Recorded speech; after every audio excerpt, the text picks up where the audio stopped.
Presidente Toscani, voi dite che la situazione è già difficile, sono già stati operati dei tagli e in futuro cosa può succedere? In futuro, se non si mette mano con decisione e con coraggio, può solo andare peggio, perché l'avevamo detto, l'avevamo preannunciato, avevamo predetto tutto, avevamo fatto dei conti e dei calcoli ben precisi che sono dimostrati puntualmente reali.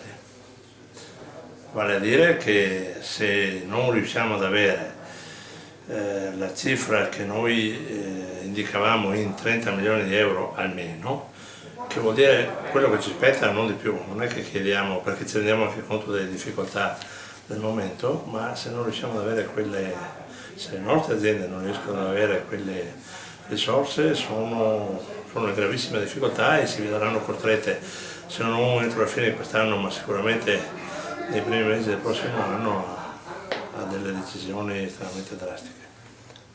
Siete pronti anche a un ricorso? Beh, direi di sì, il ricorso rientra fra le opzioni che abbiamo, perché teniamo a precisare che il nostro dovere, il nostro compito è quello di fare tutto il possibile per salvare le nostre aziende, la nostra utenza, i nostri servizi. Grazie. Va bene? A posto. Grazie.